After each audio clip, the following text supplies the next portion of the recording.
Hello, today we're going to be learning about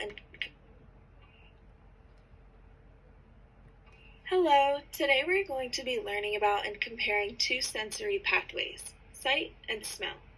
In order for our senses to work, they must undergo transduction. Transduction converts physical energy, such as an odor or something in sight, into an electrochemical signal for our brains to interpret. First, we are going to be looking at the olfactory pathway, which is the sense of smell. The physical stimulus here is going to be an odorant. This can be the smell of fresh cut grass, food, trash, anything you can smell.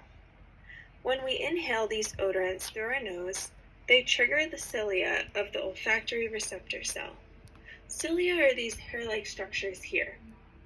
The odorants dissolve into mucus and bind to the cilia's receptors. The ion channels become activated and action potential is created when the odorant travels up into the olfactory cell. The signal travels into an area called the olfactory bulb, and here is where the cell synapse, at the glomerulus. Glomeruli can recognize the input of about 2,000 olfactory receptor cells at a time, and then distinguish the different smells or if they're pretty much all the same. The olfactory receptor then travels to the mitral cells, which are the second-order neurons.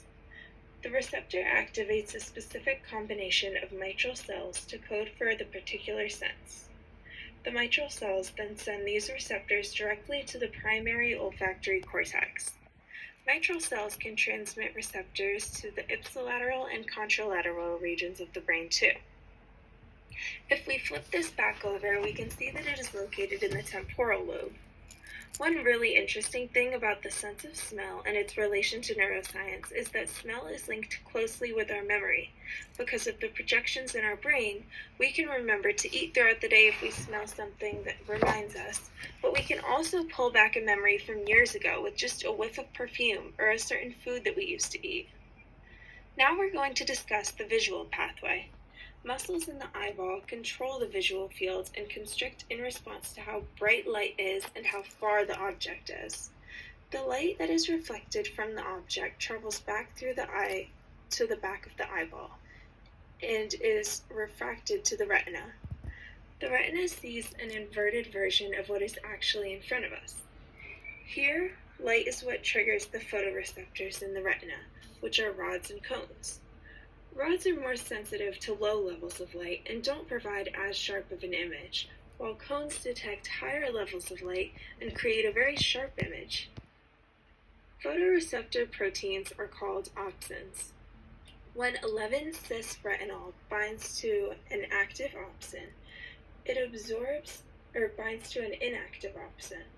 It absorbs a photon of light and undergoes transduction. Once this occurs, action potentials are produced in the ganglion cells. Just like in the olfactory pathway, these action potentials are generated within the receptor cells. Right here, you can take a look at that. Alright, okay. So photoreceptor synapse at the bipolar cell, which is right here in the middle, and it just had an alteration in the membrane potential from when we were creating this action potential. The receptor continues through and synapses onto the ganglion cell. This is where the optic nerve forms, and the ganglion cells continue, passing through the optic chiasm, where there's a partial decustation. The optic tract projects to the fourth-order neuron, the dorsal LGN. The dorsal LGN is in the thalamus and sends the receptor to the primary visual cortex. I'm going to flip this over. Alright, so again, we look back and this is where the primary visual cortex is located in the brain. Okay, so if we step back and look at the big picture, even though these are two very different senses, they still both have a chain reaction type of pathway. The input is sensed, converted into a chemical signal, and then is transported through a series of receptors and cells until it reaches the brain.